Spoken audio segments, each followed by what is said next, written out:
ꯈꯨꯡꯅꯨꯡꯕꯝꯅ ꯏꯖꯕ ꯃꯁꯥ ꯄꯥꯟꯗꯕ ꯇꯤꯟ ꯍꯥꯏꯅ ꯃꯤꯡꯊꯣꯟꯖꯕ ꯁꯩꯔꯦꯡꯒꯤ ꯂꯥꯏꯔꯤꯛ ꯑꯃꯈꯛꯅꯤ. ꯑꯁꯤꯒꯨꯝꯂꯕ ꯂꯥꯏꯔꯤꯛ ꯁꯩꯔꯦꯡꯒꯤ ꯂꯥꯏꯔꯤꯛ ꯑꯃꯈꯛ ꯐꯣꯡꯗꯣꯛꯆꯕꯒꯤ ꯊꯧꯔꯝ ꯑꯁꯤ ꯊꯣꯏꯗꯣꯛ ꯍꯦꯟꯗꯣꯛꯅ ꯃꯄꯨꯡ ꯐꯥꯔꯕ ꯊꯧꯔꯝ ꯑꯃ ꯑꯣꯏꯍꯟꯕꯤꯅꯅꯕꯒꯤꯗꯃꯛꯇ ꯉꯁꯤꯒꯤ ꯆꯤꯐ ꯒꯦꯁꯀꯤ ꯐꯝꯐꯝ ꯂꯥꯡꯗ ꯌꯦꯡꯁꯤꯟꯕꯤꯅꯅꯕ ꯃꯔꯨꯅ ꯍꯪꯒꯠꯆꯔꯤ. ꯊꯧꯅꯥꯎꯖꯝ Shyamkumar, Honorable MLA, Andro ACM, Chairman, Tourism Corporation, Government of Manipur. Loinana, President Pampham Lang, Election Villamanoru Hangachari, Rajendra Mutum, Vice President, Yaipo Thabano Shahid Marokam Library. Loinana, Special Guest on Election Vinava, Noruna Hangachari, Professor Rajendra Jamba, Convener, Manipuri Language Advisory Board, Shahid Academy, New Delhi. Loinana, guest of honor in Election Vinava, Hangachari, Tiam Manihar Sinha, Chairperson Administrative Committee, Angtha GP. Loinana, Dr. Loitombam Kiran Kumar Sinha, Assistant Professor, Diam University Commerce. Aduga Masigi, Lariki Maranda, Nambigadaba. Adusung Dasta Kakachagi, Kamatata Kakachagi, Sanasam Navati, Editor, Kori Ihun, Haribeka Kunzan Wisina, and Sinjalantari of Kamasita, Yaka Navan Hangachagi.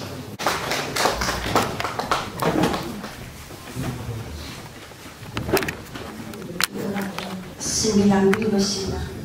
Achamu, Tamina, Tanjatu Logic. Ampala kaya sindi ko na to na sila sinjalanjari basigi magay dali. Acham bukudor tamjori tanjatu. Tamjori.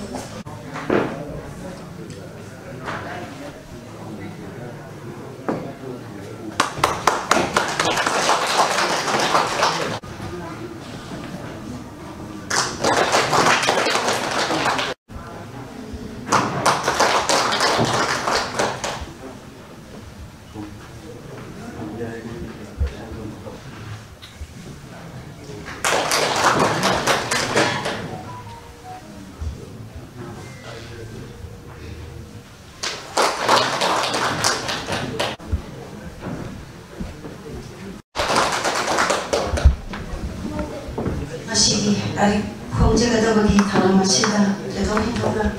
mapung phawa tharam oiminanaba achoba thawdang yabigadaba darjeeling sinbiriba kai khonajarabasinda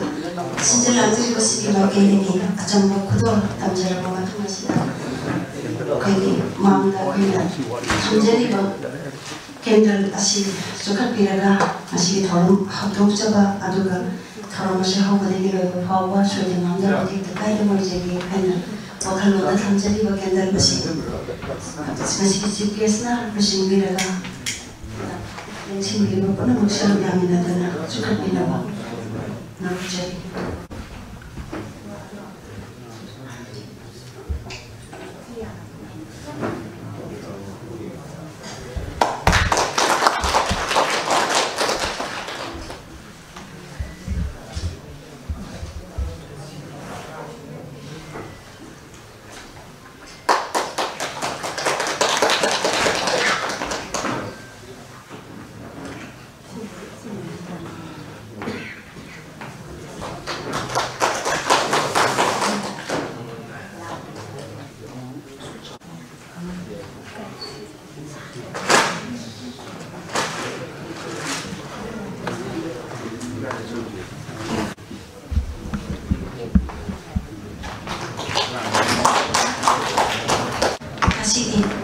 Mayasuk habis masida. Jadi lagi bah, puna mampu tarang sarang muksa bagi baru thambiran bagi damuta. Lalu nak jadi Niranjan Usam Secretary. Jadi pun thambal usai temaru kam library. Ahan mutera arapa masuk anak badagi lindi lagi bah Manipuri koridor bunus iduna nasi memajing memiliki tang 9 December ki aniga kumdar mari asida lembi ragiba kwai kunamoku ko nona pumsari aduga ngasigi Suresh Kundomangna iba mahake ahanba sereng lairik masa bandabatin lairik book releasing function asida asing mereka kai thofidina dais talent sindiriba ming oina hangacharawada Thamawjun Sankumar Honorable MLA Andro SC aduga special guest ming oina hangacharawada aigyoza Professor Rajen Toijamba ming oina hangacharawada aigi Yaripok Thambanu Saitama Maru Kam Library Oza President Rajendra Motum Amasung Aigi Maru Thia Manihal Singh Chairperson Administrative Committee Anthazipi Amasung Aigi Now Dr. Loitomam Kiran Kumar Aduga Iroi Loibada Oza Sanasam Nabadi Masigi Lairik Masik Taki Kadava Ozabu Ahanba Muktada Taram na Mayapuna Muku Taram na Okchari Tasingna Ayhamna Yamna Wakal Maizabdi Aikogi Yari Pok Maikai Gioina Ano Manaha Koi Suresh Kumba Kaya Thupi Rakuna Nasi Aikogi Nongpok Maikai Haizabatare Somda Masinga Mahigat Lae Nasidi Mamondagi Magi Matungi Laga Mayamasu Soina Tupirakane Haibagi Aina Oishena Kai Kundaba Masu Aina Mahako Hanana Takachabuga Loinana Ayam Pukun Nushi Masu Sotoksei Aduga Tasingna Koi Yaripok Thambanu Saitamaru Kam Library Asi Linkana Bohonabada Mateng Pangbikiba Maruina Koi Founder President Amasung General Secretary Mingoina Gacharabda Oza Maibon Oza Mathura Basimem Aigananda Kesor Sharma Amasung Oza Raghubir Thenambu Aikoi Tunginjariba Naha Aikoina Kaupam Thokte Haina Aigi Wakal Rinzai Aduna Nasigi Chillaba Kaya Kai Thokpiduna Lempi Ragliba Singhu Taram Oksabaga Loinana Nasigi Masa Pandabatin Suresh Kundomangna Iba Lairik Asi Mayamna Pabiyu Amasung Yaripok Thambanu Saitamaru Kam Library Ising Saibiyu Akoi Busogatbiyu Haizabawa Mamsi Thamsaraga Matam Saita Tensindari Lempi Ragliba Mayam Puramapu Taram na Oksabaga Waror Thamjarawa Matam Nasida Aikoi Hauji Yamna Tatulay Dadaba Awa Mayam Amana Silaga Hingiba Puchini Habitat Koi Kudina Adana Simulawa Iramdam Irepa Kanabagidama Koi Tawai Mayam Sigi Kanabagidama Tawana Bota Vikraba Mayam Mama Huji Lantina Lady Maya Sakama Mayam Lady Adana Zakaba Tawaisin Adigidama Koi Malaya Pungidama Tawai Tadokraba Tawaisin Dama Koi Yatmana in the Sina Sandra Leonava Koi Minute Amata Minatana Junction to the Sea.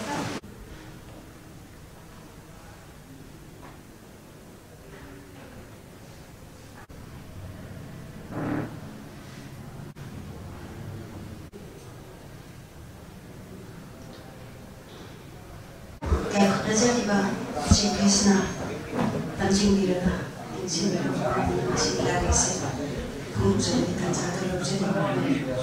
Suresh Kundomangsu Si Papa Taxi Kan Pernama Eko Sinja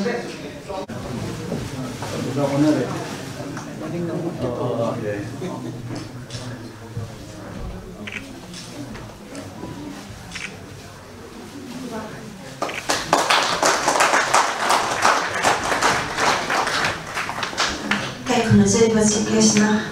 ꯉꯁꯤꯒꯤ ꯃꯁꯥ ꯄꯥꯟꯗꯕ team ꯑꯁꯤ ꯐꯣꯡꯗꯣꯛꯆꯒꯦ ꯍꯥꯏꯅ ꯑꯃꯨꯛꯇꯪ ꯃꯥꯏꯀ꯭ꯔꯣꯐꯣꯟꯁꯤꯗ ꯂꯧꯊꯣꯛꯄꯤꯅꯕ ꯍꯪꯒꯠꯆꯔꯤ. Suresh Khomongbomna iba masa paandaba team university examyamda register Suresh Khomongbomna ijaba secretary masa paandaba team ꯐꯣꯡꯗꯣꯛꯄꯤꯈ꯭ꯔꯕ ꯑꯗꯨ ꯃꯁꯤꯗ ꯑꯩꯈꯣꯏꯒꯤ ꯉꯁꯤꯒꯤ ꯂꯥꯏꯔꯤꯛ ꯑꯁꯤꯕꯨ ꯏꯕꯤꯔꯤꯕ ꯁꯨꯔꯦꯁ ꯈꯣꯡꯗꯣꯡꯕꯝꯅ ꯑꯩꯈꯣꯏꯒꯤ ꯂꯥꯏꯔꯤꯛ ꯑꯁꯤ ꯏꯈꯤꯕ ꯀꯔꯤ ꯋꯥꯈꯜꯂꯣꯟꯗꯒꯤ 이기로 해봐 우리는 와칸로 무덤이라는 거는 걱정되죠. 아한부터다 다시 아마 그때 링신 비리바 민원한 것보다 얘기한 건 좀 시작만 오늘도 때문에 NYSC and Chairman Tourism Corporation Governor Manipur Gokhina Lapiu Haidana Paujen Sisarwa Tandahara Lapiu Vedemo Peknosari Amadi Mingan Sarvada Hogi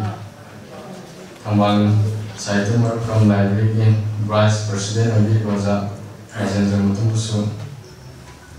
Masih Presiden di Pembangunan Direksi di kita muka kayak konversasi. Kemudian aku minggu yang kesal kita Profesor Rajendra Jambo Convener Manipuri Language Advisory Board Scientific Academy New Delhi. Usaha besarnya Paujen sesar pun tanda soalnya saya begini tapi pamer di mata sana Direksi di kita muka kayak konversasi. Kemudian aku yang besar pada kakak Chairman Neil Singh, Chairperson Administrative Committee yang KZP. Kakak sih bisa Paujen sesar bahwa tanda orang yang berpamah di formasi macam sana saya juga mau kayak nusari. Amati koi Raza Dr. Lutong Kiran Kumar Singh Assistant Professor Dhananjay University Commerce Osasi Uso dan Paujen sesar bahwa macam sana macam sini yogi kita muktasu kayak nusari. Wadi minggu yang besar berasal sana wadi editor Kori Ihun Osasi Uso Paujen sesar bahwa macam sana macam sini yogi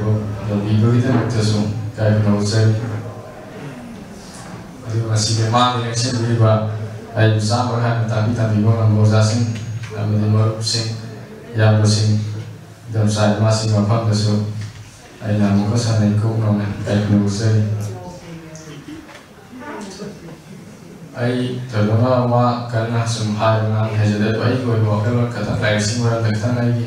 ajar pada ayam narinya macam ayam high school life tahun ini macam lagi. So ibu paham jadi kita sering mewari membuat sering ijar apa ngalima tantu dosen sadar tantu ijar apa sering dengan si waktu 24 waktu ini ijar kita sering ada nih ngasih lagi sih ya ujian juga sering sih ngasih ada ya thawal college itu tahun ini tantu dosen 9, 10, 11 saya itu saya so ibu paham jadi kali thawal college itu mereka sering sih ujar apa jadi ini Mengajar form itu sharing kerja sama biasa ki. Ada ibu matang kerja sama ini saya itu presentation jargon tanpa jelasin main tengah jadi. Ada jangkau matang dah saya itu dipasi. Yang sahur apa, yang apa sahur apa. Mungkin itu apa orang ki. Itu jangkau matang dah semuanya sih apa masuk sahur. Lepas ini harus saya cuma jadi. Kan suka itu. Yang sahur di pak maka orang kisah itu di pasien atau si kisah itu di pasien dah tengkan kayak tengkan yang kerja tar dari Iran dari tahu kibat.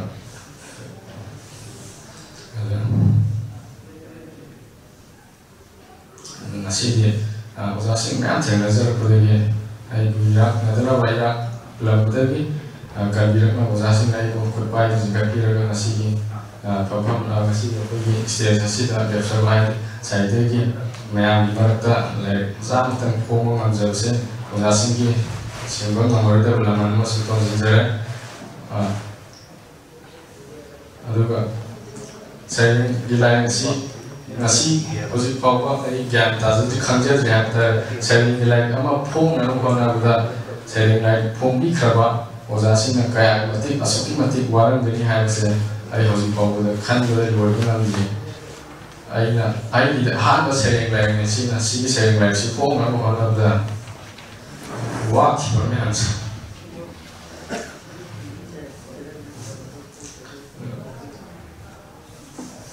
Matung desu ozasing namna matei pambio timita sedekena alai pomo ngabo jadi saya usuje. Nasi pongje di balai masa panda bertin asing diri bang ahibana puning kau baru damna puning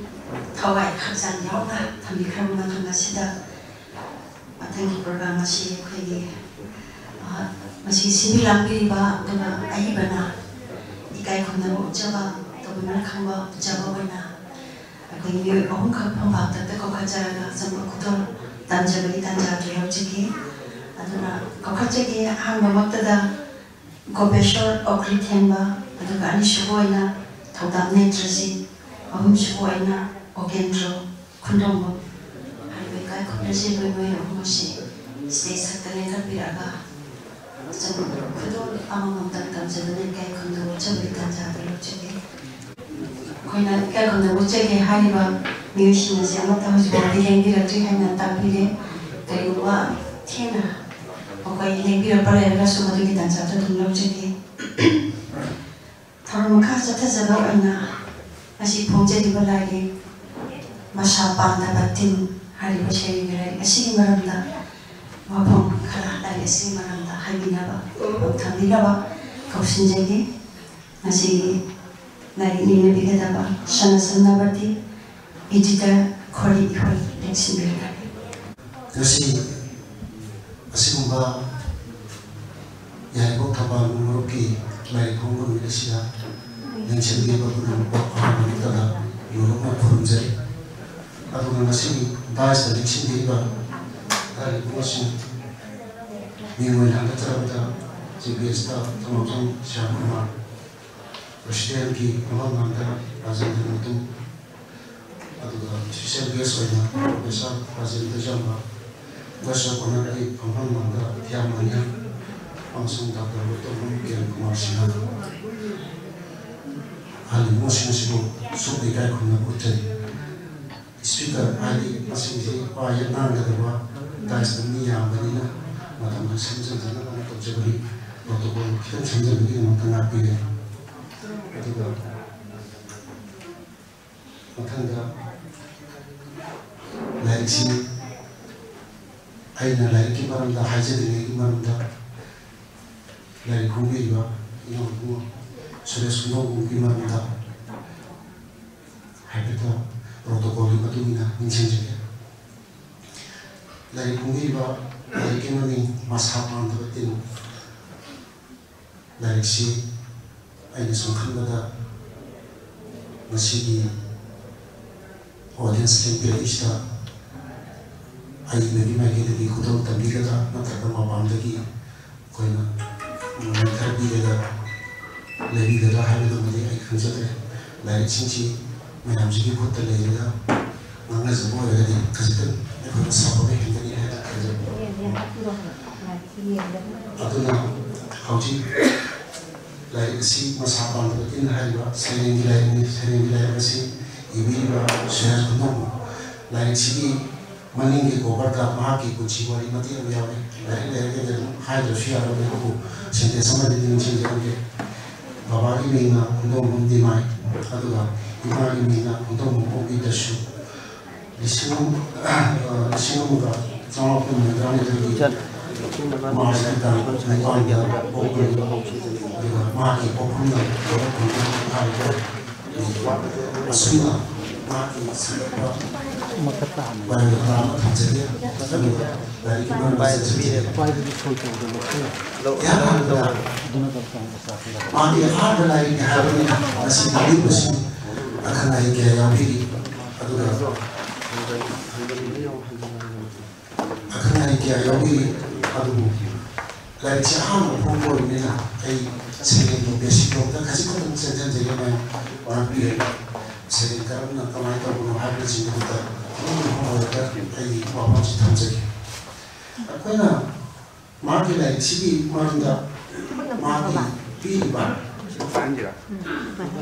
अखोई like की मार्के briefing पीबला मायमा याव बिसदा याव बिमने like सी तुमको बिना रानी on behalf of यार को तमाम साहित्य बरो हायना कम लाइब्रेरी हायना तवदा लाइक सी भूमि गनी लाइक सिदा मफुल सो अमसो मार्के Previous si yaudana lamai samga ani pale aduga seri masina upuma pan yaudani aduga kowai design soram bom sama to bibani aduga namana ke printers ko phana nagani asida ichika se yaudani ena protocol bi tawdiya to sini jeng dari si ta janjan bada akhona Sering hanya sekali ucapan hanya pada karena bawa makan masih mengungsi karena bawa makan pada sering nasi karena ini hari kamu ini semua karena apa alu bawa pun bawa itu wahai itu sering ini hari ada aku masih mati sering ini harus pada karena bisa bawa anak teman dengan masih sering masih cepat kalau di bawah hari aduna Sering nasi kari satu satu hari ini pasal kaji tu, ayna, ayu sih na, naunga, kalau ayu bukan beli mana tu orang yang terjadi bahaya.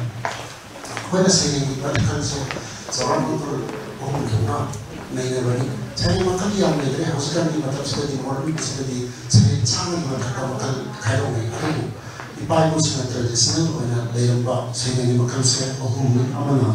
dari kan poin sekali. Aduga amana narrative poems kawo aduga amana dramatic poems kawo haiba sing chiji manunda ihan hanbada koina lyrical poem haiba se masi manung sandalor ni ngasi sing lyrical poem has ko mai to puja mo haiba ta na wa before class haiba ta hojina bc before ka munira hai khanga adu bachai bishi ani Europe da Saya pula saya cakap korang jangan korang madu mami layar tu, atau mana layar hari ba jangan saya masih korang masih ada masih itu siapa saya itu madu boleh mana layar hari, atau mana dulu dasar ba korang dasar mana atau saya atau ini apa saya ini kita atau mana layar bukan nak apa layar saya nak kenal atau mana atau mana Lirik sebab bagi mana dah sampai masih lirik kita apa yang saya kamu jawab ahan macam kayak apa restoran ni apa dah cingma ada di asal nama pak ada di kerana masih di barang dah kena saya tahu apa saya bukan susah apa restoran semua hal yang kena beri ada di orang hal saya makan mana apa yang jangan lupa nawar Pasti pernah terkena ni terkena semua sempat guru semua akan mana akan kena main mana sentarana ibu sendiri jangan semua ada kena asal biasanya ada apa yang sih hanya ibaratnya pun saya mesti ada makan kara lagi atau bukan saya pun orang di mesti aina kan jadi membuat mana ini saya pun dari pun ada dok ada gimana jadi harus sekarang kan jadi aduh Kalau kita lagi ni yang kita tahu, kalau masa pun lagi kita pergi, saya ni masih kerana pun, kita hari ini pada hari ini, saya ni masih dah jauh tu apa, jadi hari ini mahal masak saya masih kerana lagi, hari ini saya ni apa nak, saya pun boleh kali saya ni hari kan, ihana pada mahal structure, nak terhadap form kau, kalau mana hari masih jauh tu, light kaya lagi ni, stage kaya lagi ni, aduga. Pertama kaya saya ni, pertama tu stage hari ni ko, lagi mahal kisah tonda mana berapa hari, maton tahu sih mana sih berapa, lagi nikah hari ni, ko na, ꯑꯩꯈꯣꯏꯗ syllable ꯍꯥꯏꯕ ꯇꯥꯔꯒ ꯃꯂꯣꯟ ꯑꯃ ꯃꯂꯣꯟꯗ ꯍꯥꯏꯔꯒꯅ ꯁꯤꯂꯦꯕꯜꯒꯤ ꯃꯁꯤꯡ ꯀꯌꯥꯅ ꯁꯥꯕꯅꯣ ꯑꯁꯤ ꯃꯥꯟꯅꯍꯟꯕꯁꯤꯅ ꯑꯩꯈꯣꯏꯅ ꯇꯣꯟꯇꯥꯁꯨ ꯃꯥꯟꯅꯕ ꯃꯇꯣꯟ ꯇꯥꯕꯁꯨ ꯃꯥꯟꯅꯕ ꯑꯗꯨꯒ ꯁꯤꯂꯦꯕꯜ ꯃꯁꯤꯡꯁꯨ ꯃꯥꯟꯅꯍꯟꯕꯁꯤꯅ ꯔꯥꯏꯝꯕꯔꯁ ꯍꯥꯏꯕ ꯑꯗꯨꯒ ꯁꯤꯂꯦꯕꯜ ꯃꯁꯤꯡꯗꯤ ꯃꯥꯟꯅꯔꯒ ꯃꯇꯣꯟ ꯇꯥꯕ ꯃꯥꯟꯅꯗꯕꯁꯤꯅ ꯑꯩꯈꯣꯏꯅ ꯕ꯭ꯂꯦꯡꯀꯔꯁ ꯍꯥꯏꯕ ꯑꯗꯨꯒ ꯁꯤꯒꯤꯁꯦ ꯈꯨꯏꯁꯤ ꯅꯠꯇꯕ ꯑꯇꯣꯞꯄ ꯐ꯭ꯔꯤ ꯚꯔꯁ ꯑꯃꯁꯨ ꯂꯩꯕ ꯐ꯭ꯔꯤ ꯚꯔꯁꯅ ꯑꯩꯈꯣꯏꯅ ꯍꯧꯖꯤꯛ ꯀꯔꯝꯕ ꯈꯪꯅꯗꯣꯏꯅꯣ ꯍꯥꯏ ꯀꯥꯟꯗ ꯃꯇꯣꯟ ꯇꯥꯕ ꯃꯥꯟꯅꯒꯦꯔꯥ ꯃꯥꯟꯅꯔꯣꯏꯔꯥ ꯃꯔꯛꯀꯤ ꯃꯈꯣꯡ ꯃꯁꯤꯡ ꯃꯥꯟꯅꯒꯦꯔꯥ ꯃꯥꯟꯅꯔꯣꯏꯔꯥ ꯏꯕ ꯁꯩꯔꯦꯡ ꯃꯈꯜꯁꯦ ꯃꯁꯤꯕꯨ ꯑꯩꯈꯣꯏꯅ ꯐ꯭ꯔꯤ ꯚꯔꯁ ꯍꯥꯏꯔꯒ ꯈꯪꯅꯩ ꯍꯧꯖꯤꯛꯀꯤ ꯁꯨꯔꯦꯁ ꯈꯨꯡꯒꯪꯒꯤ ꯁꯩꯔꯦꯡꯁꯤꯃꯁꯨ ꯐ꯭ꯔꯤ ꯚꯔꯁ ꯁꯩꯔꯦꯡ ꯑꯃꯅꯤ ꯍꯥꯏꯅ ꯑꯩ ꯃꯣꯠ ꯄꯤꯖꯒꯦ ꯑꯗꯨꯒ ꯂꯣꯏꯅꯅ ꯑꯁꯤꯒꯤ ꯃꯊꯪꯗ ꯑꯩꯈꯣꯏꯅ ꯁꯩꯔꯦꯡ ꯑꯃꯗ ꯌꯦꯡꯅꯕꯁꯦ ꯃꯍꯥꯛꯀꯤ ꯊꯤꯝꯗꯣ ꯀꯔꯤꯅꯣ ꯃꯥꯅ ꯂꯧꯈꯠꯂꯛꯏ ꯍꯟꯗꯛ ꯁꯩꯔꯦꯡꯁꯤꯗ ꯌꯥꯎꯔꯤꯕ ꯊꯤꯝꯁꯤꯅ ꯀꯔꯤꯅꯣ ꯃꯥꯅ ꯄꯨꯈꯠꯅꯤꯡꯕ ꯋꯥꯈꯜꯅ ꯀꯔꯤꯅꯣ ꯊꯤꯝ ꯑꯁꯤꯒꯤ ꯏꯔꯣꯏꯅꯅ ꯃꯁꯤꯗꯒꯤ ꯈꯤꯇꯪꯗꯤ ꯊꯩꯗꯣꯛꯑꯒ ꯑꯩꯈꯣꯏꯅ ꯃꯦꯁꯦꯖ ꯍꯥꯏꯕ ꯂꯩ ꯃꯥꯒꯤ ꯁꯩꯔꯦꯡꯁꯤꯅ ꯄꯤꯅꯤꯡꯉꯤꯕ ꯄꯥꯎꯖꯦꯜꯁꯤꯅ ꯀꯔꯤꯅꯣ ꯍꯥꯏꯕꯁꯤ ꯁꯩꯔꯦꯡꯁꯤꯗ ꯑꯩꯈꯣꯏꯒꯤ ꯍꯥꯞꯅꯕꯅꯤ ꯑꯍꯨꯝꯁꯨꯕꯗ ꯑꯩꯈꯣꯏꯅ ꯇꯣꯟ ꯍꯥꯏꯕ ꯑꯃ ꯈꯪꯅꯩ ꯃꯁꯤ ꯚꯣꯏꯁ ꯍꯥꯏꯔꯒꯁꯨ ꯇꯣꯟ ꯍꯥꯏꯕꯗꯤ ꯃꯍꯥꯛꯀꯤꯁꯦ ꯁꯩꯔꯦꯡꯒꯤ ꯈꯨꯏꯁꯦ ꯑꯣꯜ ꯐꯦꯁꯟꯗ ꯃꯌꯥꯝꯅ ꯍꯥꯟꯅ ꯏꯔꯝꯕ ꯇ꯭ꯔꯦꯗꯤꯁꯅꯦꯜ ꯐꯦꯁꯟꯗ ꯏꯔꯤꯕ꯭ꯔꯥ ꯅꯠꯇ꯭ꯔꯒꯅ ꯁꯦꯟꯇ꯭ꯔꯦꯜ ꯇꯣꯟ ꯍꯥꯏꯗꯅ ꯑꯩꯈꯣꯏꯅ ꯇꯔꯦꯡ ꯀꯊꯥꯅꯕꯒꯤ ꯃꯑꯣꯡꯗ ꯏꯔꯤꯕ꯭ꯔꯥ ꯅꯠꯇ꯭ꯔꯒꯅ ꯐꯅꯤ ꯑꯣꯏꯕ ꯃꯑꯣꯡꯗ ꯏꯔꯤꯕ꯭ꯔꯥ ꯍꯥꯏꯕꯅꯆꯤꯡꯕꯁꯤꯡꯁꯦ ꯃꯁꯤꯒꯤ ꯃꯑꯣꯡ ꯑꯃ ꯃꯁꯤꯗ ꯑꯩꯈꯣꯏꯅ ꯁꯩꯔꯦꯡꯁꯤꯗ ꯍꯥꯞꯅꯩ ꯃꯁꯤꯕꯨ ꯑꯩꯈꯣꯏꯅ ꯇꯣꯟ ꯍꯥꯏꯔꯒ ꯆꯥꯎꯔꯥꯛꯅ ꯈꯪꯅꯔꯁꯤ ꯑꯗꯨꯒ ꯑꯇꯣꯞꯄ ꯑꯃꯅ ꯏꯃꯦꯖꯔꯤ ꯍꯥꯏꯗꯅ ꯑꯩꯈꯣꯏꯅ ꯄꯣꯠ ꯑꯃꯕꯨ ꯃꯁꯛ ꯀꯔꯝꯅ ꯂꯥꯛꯀꯗꯒꯦ ꯍꯥꯏꯕꯒꯤ ꯃꯑꯣꯡ ꯑꯁꯦ ꯃꯤꯒꯤ ꯇꯣꯉꯥꯜꯂꯤ ꯃꯁꯤꯒꯤ ꯏꯃꯦꯖꯔꯤꯁꯦ ꯃꯁꯤ ꯀꯔꯝꯅ ꯂꯩꯕꯒꯦ ꯍꯥꯏꯕꯗꯨꯗ ꯑꯩꯈꯣꯏꯅ ꯁꯩꯔꯦꯡꯁꯤꯗ ꯌꯦꯡꯅꯕꯅꯤ ꯈꯨꯗꯝ ꯑꯣꯏꯅ ꯍꯥꯏꯔꯒ ꯂꯩꯆꯤꯟ ꯄꯥꯏꯕ ꯎꯔꯒ ꯀꯅꯥꯒꯨꯝꯕ ꯂꯤꯁꯤꯡ ꯃꯈꯣꯟꯒꯨꯝꯅ ꯄꯥꯏꯔꯤꯕ ꯂꯩꯆꯤꯟ ꯍꯥꯏꯅ ꯁꯤꯡꯊꯥꯕ ꯌꯥꯏ ꯅꯠꯇ꯭ꯔꯒꯅ ꯀꯅꯥꯒꯨꯝꯕ ꯑꯃꯝꯕ ꯃꯩꯈꯨꯒꯨꯝꯅ ꯄꯥꯏꯔꯤꯕ ꯂꯩꯆꯤꯟ ꯍꯥꯏꯅ ꯁꯤꯡꯊꯥꯕ ꯌꯥꯏ ꯃꯗꯨ ꯃꯤꯗꯨꯒꯤ ꯃꯍꯥꯛꯄꯨ ꯄꯣꯠꯇꯨ ꯃꯁꯛ ꯀꯔꯝꯅ ꯂꯥꯛꯀꯗꯒꯦ ꯍꯥꯏꯕꯒꯤ ꯃꯑꯣꯡ ꯑꯗꯨꯗꯤ ꯑꯗꯨꯕꯨꯗꯤ ꯑꯩꯈꯣꯏꯅ ꯏꯃꯦꯖꯔꯤ ꯍꯥꯏꯔꯒ ꯆꯥꯎꯔꯥꯛꯅ ꯈꯪꯅꯁꯤ ꯑꯀꯨꯞꯄ ꯏꯃꯦꯖꯔꯤ ꯈꯛꯇꯗ ꯌꯥꯝꯅ ꯃꯑꯣꯡ ꯃꯈꯥ ꯌꯥꯝꯅ ꯂꯩꯈ꯭ꯔꯦ ꯑꯗꯨꯕꯨ ꯑꯩ ꯆꯥꯎꯔꯥꯛꯄ ꯑꯃꯇꯪ ꯁꯦꯟꯇꯦꯟꯁ ꯑꯃꯇꯪ ꯄꯟꯖꯕꯅꯤ ꯑꯗꯨꯒ ꯂꯣꯏꯅꯅ ꯁꯩꯔꯦꯡ ꯑꯃꯗ ꯑꯩꯈꯣꯏꯅ ꯃꯥꯒꯤ ꯂꯩꯇꯦꯡ ꯑꯣꯏꯅ ꯌꯥꯝ ꯀꯟꯅ ꯑꯩꯈꯣꯏꯅ ꯊꯤꯅꯕ ꯑꯃꯈꯛ ꯂꯩ ꯐꯤꯒꯔ ꯑꯣꯐ ꯁ꯭ꯄꯤꯆ ꯑꯩꯈꯣꯏꯅ ꯐꯤꯒꯔꯦꯇꯤꯞ ꯂꯦꯡꯒ꯭ꯋꯦꯖ ꯍꯥꯏꯔꯒꯁꯨ ꯈꯪꯅꯕ ꯄ꯭ꯔꯃꯥꯟ ꯄꯥꯟꯊꯩꯅꯆꯤꯡꯕ ꯑꯗꯒꯤ ꯑꯃꯒ ꯑꯃꯒ ꯄꯣꯠ ꯑꯃꯒ ꯆꯥꯡꯗꯝꯅꯕꯒꯤ ꯃꯑꯣꯡ ꯖꯨꯔꯥ ꯊꯝꯕꯒꯤ ꯃꯑꯣꯡ ꯑꯗꯒꯤ ꯑꯥꯔꯊ ꯃꯥꯟꯅꯍꯟꯕꯒꯤ ꯃꯑꯣꯡ ꯑꯁꯤꯅꯆꯤꯡꯕꯁꯤꯡꯁꯦ ꯃꯁꯤꯕꯨ ꯑꯩꯈꯣꯏꯅ ꯐꯤꯒꯔ ꯑꯣꯐ ꯁ꯭ꯄꯤꯆ ꯍꯥꯏꯔꯒ ꯃꯁꯤꯒꯤ ꯃꯑꯣꯡ ꯑꯍꯨꯝꯁꯦ ꯃꯈꯜ ꯑꯩꯈꯣꯏꯒꯤ ꯃꯁꯤꯒꯤ ꯃꯆꯥꯛ ꯃꯉꯥ ꯇꯔꯨꯛꯁꯦ ꯑꯩꯈꯣꯏꯅ ꯁꯩꯔꯦꯡ ꯑꯃꯗ ꯌꯥꯎꯒꯗꯕ ꯃꯈꯜ ꯑꯣꯏꯅ ꯑꯗꯣ ꯉꯁꯤ ꯍꯧꯖꯤꯛꯀꯤ ꯏꯕꯤꯔꯤꯕ ꯁꯨꯔꯦꯁꯀꯤ ꯂꯥꯏꯔꯤꯛꯁꯤꯗ ꯀꯔꯝꯕ ꯃꯈꯜ ꯀꯔꯤ ꯌꯥꯎꯔꯤꯕ ꯍꯥꯏꯕꯗꯨꯒꯤ ꯃꯔꯝꯗ ꯑꯩ ꯇꯦꯟꯊꯅ ꯊꯝꯖꯒꯦ ꯇꯥꯏꯁꯨ ꯃꯤ ꯌꯥꯝꯕꯅꯤꯅ ꯑꯩ ꯌꯥꯔꯤꯉꯩ ꯁꯝꯅ ꯄꯥꯝꯖꯒꯦ ꯑꯗꯨꯒ ꯁꯩꯔꯦꯡꯁꯤꯡꯁꯤꯗꯒꯤ ꯃꯇꯦꯛ ꯈꯖꯤꯛꯇꯪ ꯂꯧꯈꯠꯂꯒ ꯑꯔꯣꯏꯕꯗ ꯅꯤꯡꯊꯧ ꯄꯤꯔꯤꯕ ꯁꯩꯔꯦꯡꯁꯦ ꯃꯁꯤ ꯃꯊꯛꯇ ꯂꯧꯈꯠꯆꯔꯒ ꯑꯩ ꯂꯣꯏꯁꯤꯟꯕ ꯄꯥꯝꯖꯒꯦ ꯁꯨꯔꯦꯁꯅ ꯂꯧꯈꯠꯂꯤꯕ ꯃꯥꯒꯤ ꯁꯩꯔꯦꯡꯗ ꯂꯧꯈꯠꯂꯤꯕ ꯊꯤꯝ ꯍꯥꯏꯕ ꯇꯥꯔꯦ ꯊꯤꯝꯁꯤꯡꯁꯤ ꯌꯥꯝꯕꯗ ꯃꯔꯨꯑꯣꯏꯕ ꯊꯤꯝꯁꯤꯒꯤ ꯃꯅꯨꯡꯗ ꯏꯟꯚꯥꯏꯔꯣꯟꯃꯦꯟ ꯄ꯭ꯔꯣꯇꯦꯛꯁꯟ ꯏꯟꯚꯥꯏꯔꯣꯟꯃꯦꯟꯇ ꯄꯣꯂꯨꯁꯟ ꯄꯥꯏꯕ ꯃꯁꯤ ꯃꯥꯒꯤ ꯊꯃꯣꯏꯗ ꯅꯨꯡꯉꯥꯏꯇꯕ ꯐꯥꯎꯕ ꯃꯁꯤꯕꯨ ꯀꯔꯤꯒꯨꯝꯕ ꯐꯥꯎꯕ ꯐꯖꯕ ꯐꯥꯎꯍꯟꯕꯤꯕ ꯏꯟꯚꯥꯏꯔꯣꯟꯃꯦꯟꯒꯤ ꯃꯔꯝꯗ ꯏꯟꯚꯥꯏꯔꯣꯟꯃꯦꯟꯒꯤ ꯊꯤꯝꯗ ꯏꯕ ꯁꯩꯔꯦꯡ ꯈꯔ ꯑꯅꯤꯁꯨꯕꯗ ꯍ꯭ꯌꯨꯃꯦꯟ ꯀꯦꯔꯦꯛꯇꯔ ꯅꯠꯇ꯭ꯔꯒꯅ ꯍ꯭ꯌꯨꯃꯦꯟ ꯅꯦꯆꯔ ꯍꯥꯏꯕ ꯇꯥꯔꯦ ꯑꯩꯈꯣꯏ ꯃꯤꯑꯣꯏꯕꯒꯤ ꯄꯨꯟꯁꯤ ꯑꯗꯨꯒ ꯑꯩꯈꯣꯏꯒꯤ ꯃꯤꯑꯣꯏꯕꯒꯤ ꯈꯣꯡꯆꯠ ꯑꯗꯨꯒ ꯃꯤꯑꯣꯏꯕꯒꯤ ꯂꯤꯆꯠ ꯁꯥꯖꯠꯀꯤ ꯃꯔꯝꯗ ꯅꯩꯅꯕ ꯁꯩꯔꯦꯡ ꯈꯔ ꯃꯁꯤꯗ ꯌꯥꯎꯔꯤꯁꯤ ꯑꯗꯨꯒ ꯑꯇꯣꯞꯄ ꯑꯃ ꯄ꯭ꯔꯖꯦꯟꯠ ꯁꯤꯆꯨꯋꯦꯁꯟ ꯑꯣꯐ ꯃꯅꯤꯄꯨꯔꯗ ꯊꯣꯛꯏꯕ ꯊꯧꯗꯣꯛ ꯋꯥꯊꯣꯛꯁꯤꯡꯒꯤ ꯃꯔꯝꯗ ꯏꯕ ꯁꯩꯔꯦꯡ ꯈꯔ ꯑꯗꯨꯒ ꯑꯣꯠ ꯍꯥꯏꯗꯅ ꯑꯩꯈꯣꯏꯅ ꯀꯅꯥꯒꯨꯝꯕ ꯑꯆꯪꯕ ꯃꯤ ꯑꯃꯗ ꯅꯠꯇ꯭ꯔꯒ ꯃꯔꯨꯞ ꯃꯄꯥꯡ ꯍꯩꯔꯨ ꯁꯤꯖꯕ ꯑꯃꯗ ꯅꯠꯇ꯭ꯔꯒꯅ ꯀꯔꯤꯒꯨꯝꯕ ꯄꯣꯠ ꯑꯃꯗ ꯄꯣꯠꯁꯛ ꯑꯃꯗ ꯊꯥꯕ ꯏꯕ ꯑꯣꯠ ꯍꯥꯏꯔꯒ ꯈꯪꯅꯕ ꯏꯕ ꯁꯩꯔꯦꯡꯁꯦ ꯑꯁꯤꯒꯤ ꯃꯈꯜꯈꯔ ꯑꯗꯨꯒ ꯑꯇꯩ ꯃꯈꯜ ꯈꯔꯅꯤ ꯃꯔꯝ ꯑꯗꯨꯅ ꯃꯥꯒꯤ ꯁꯩꯔꯦꯡꯗ ꯊꯤꯝꯁꯤꯡꯁꯦ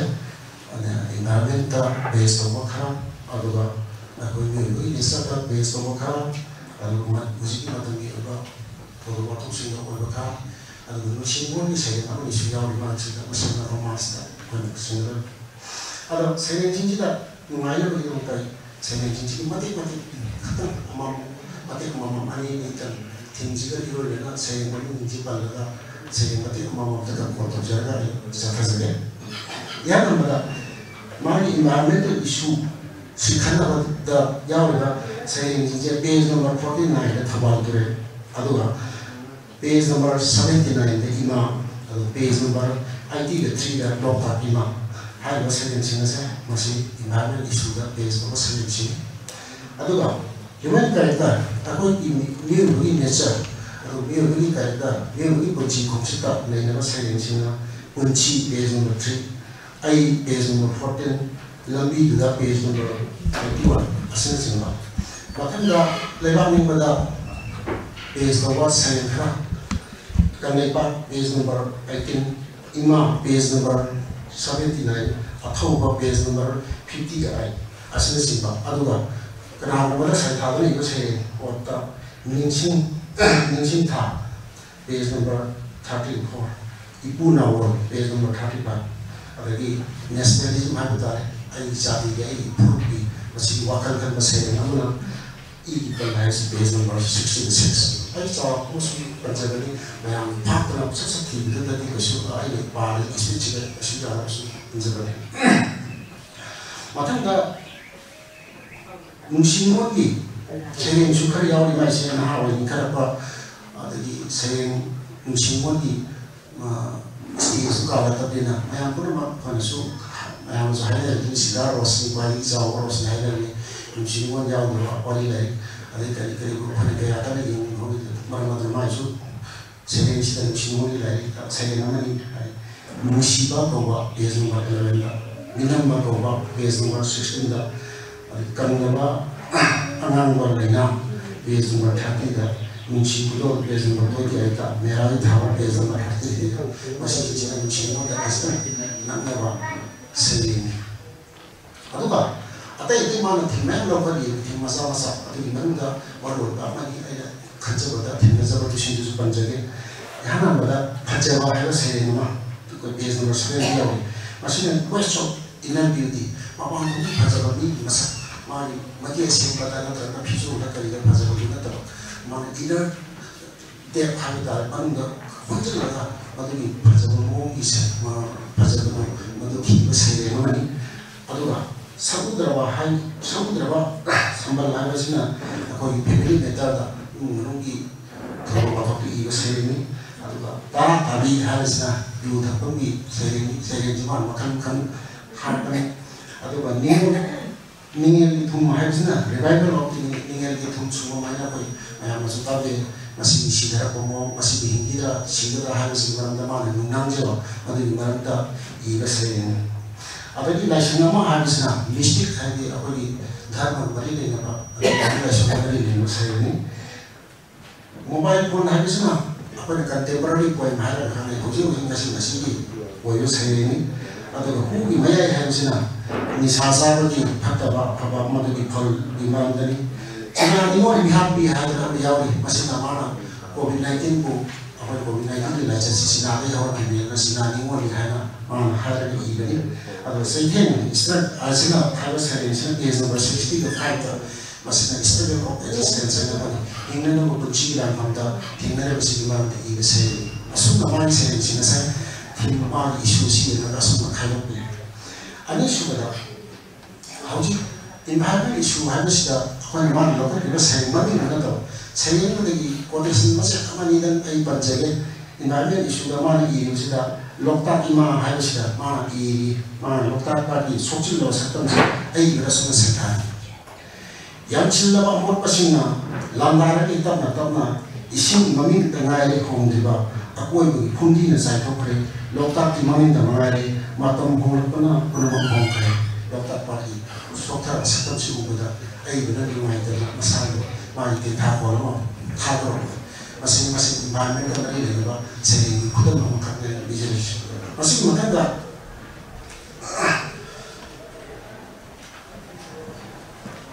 ꯊꯧꯕꯥꯜ ꯇꯨꯔꯦꯜ ꯍꯥꯏꯗꯅ ꯑꯩꯈꯣꯏ ꯃꯌꯥꯝꯁꯨ ꯈꯪꯕꯤꯌꯦ ꯊꯧꯕꯥꯜ ꯇꯨꯔꯦꯜꯁꯦ ꯃꯇꯝ ꯑꯃꯗ ꯊꯧꯕꯥꯜ ꯇꯨꯔꯦꯜꯒꯤ ꯏꯆꯦꯜꯁꯤꯡ ꯏꯔꯨ